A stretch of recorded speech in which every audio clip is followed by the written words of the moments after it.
Dear students, today's our lecture is related again to the affective factors in language acquisition or in second language learning. In our previous lessons, we learned some factors related to affective ones. Yeah. So, what kind of factors we learned in our previous lectures? Risk-taking, anxiety, self-esteem, risk-taking. What is a risk-taking? Risk-taking is an internal characteristic of learners that reflects their uncertain things such as speaking in a foreign language and learning unfamiliar words and communicating with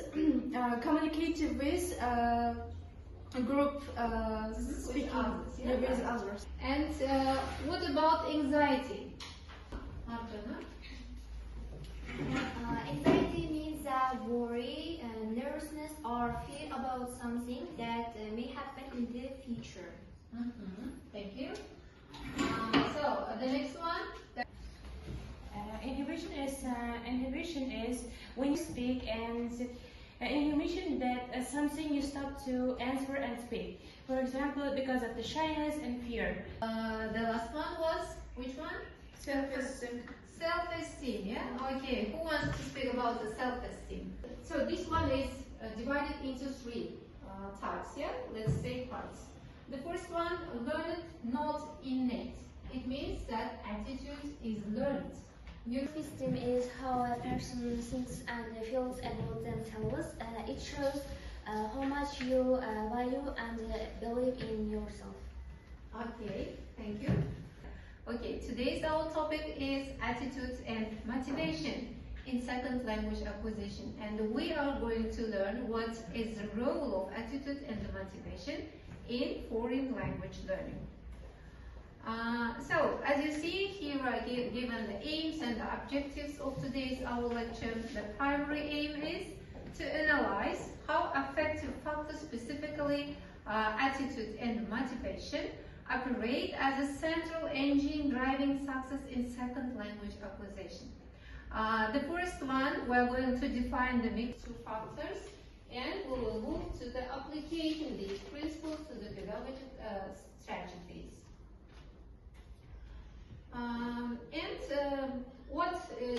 What do you see from this slide?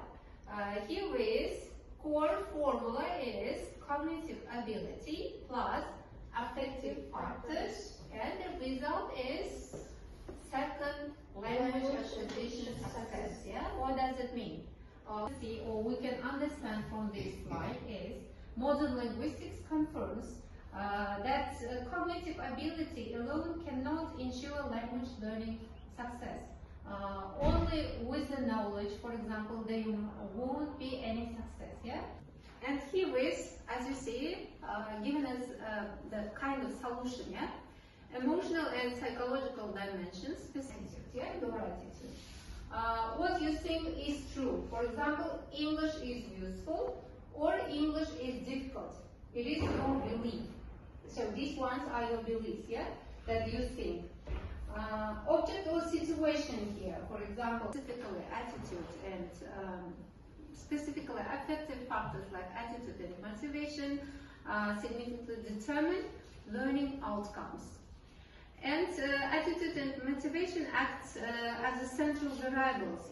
Here, attitude is the way you think and feel about something and how that makes you act. For example, through your feelings, what triggers you to act, for example, yeah? For example, as you see, let's just look through word by word. To respond. For example, it influences how you behave. When we say about what influences, it is about your attitude. Preferential manner, what is it? Yeah, here, in a certain way. For example, how you act in a politics. It means that attitude is not inner.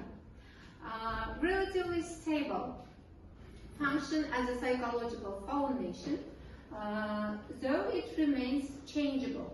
It means that you can change your attitude according to your beliefs. And drives perception. What does it mean? Directly influences how a learner behaves and interprets the learning environment. So it means that attitude might be changed, yeah? According to the student's attitude doesn't come from one thing. As you see, it's built from many influences around you. For example, here learner's attitude is in the center, as you see, how you feel about learning a language.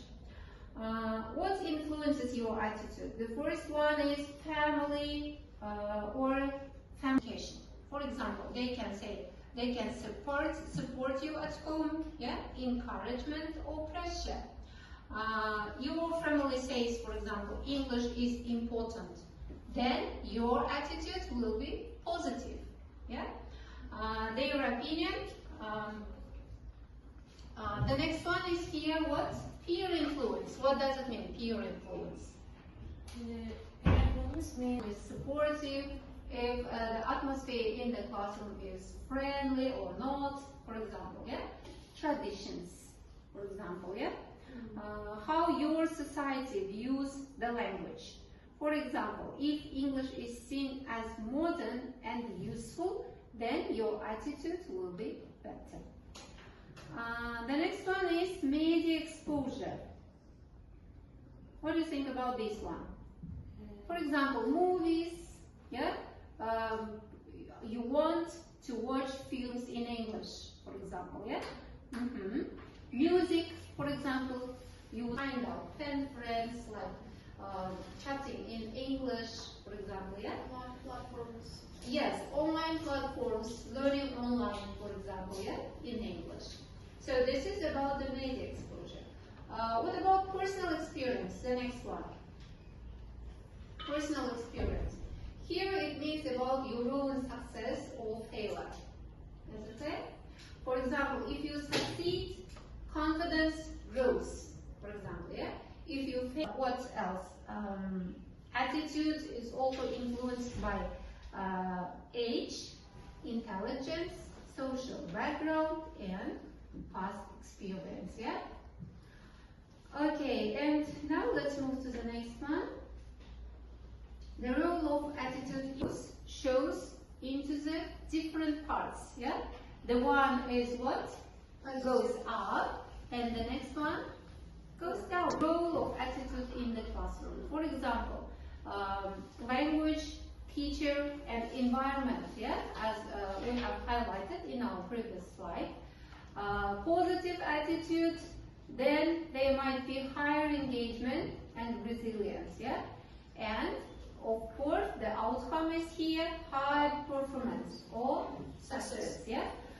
Let's anxiety, then your nervousness will elevate, for example, yeah? And the outcome is here, of course, low performance, yes, as you see. And what we can say from this slide, a learner's attitude towards a target language in second language acquisition. Here we are going to learn about the motivation.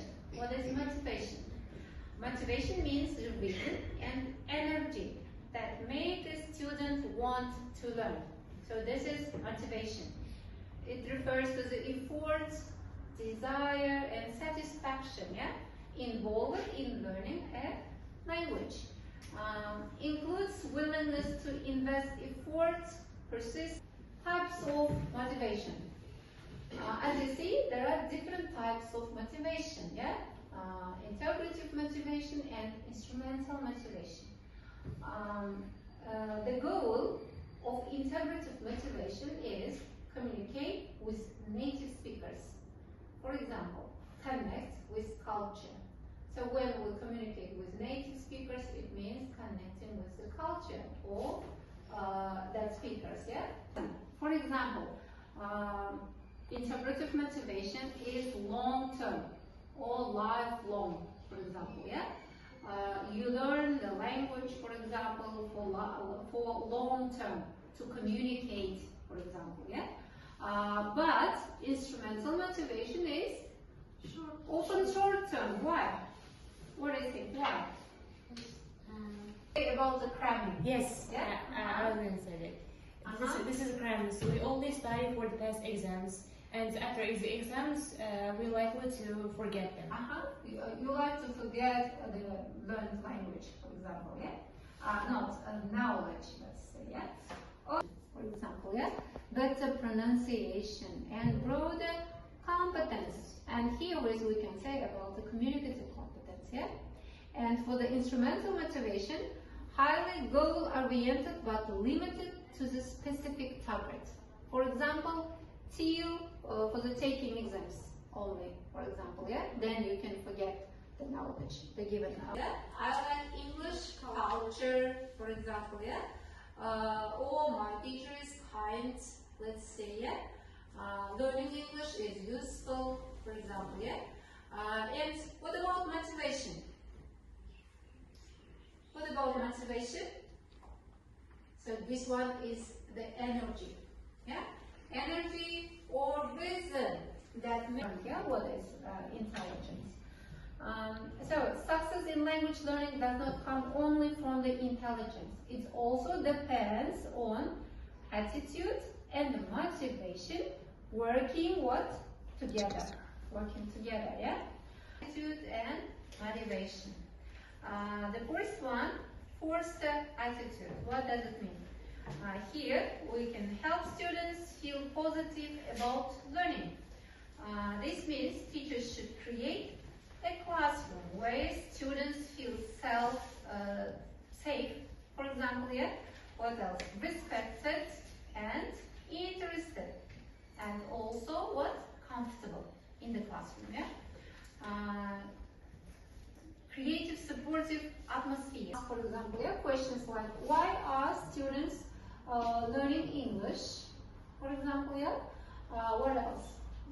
For exams, for work, or for communication, maybe for traveling, for example, yeah.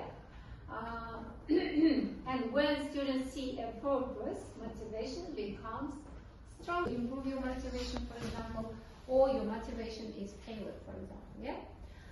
In pairs, for example, this pair is about the positive attitude, yeah? So this pair is about negative attitude, positive, yeah? Rahmatjan and Monisa about the negative, and you are about positive. To create this situation, and you should explain your attitude and the motivation, okay? You should explain about your feelings and about the goal.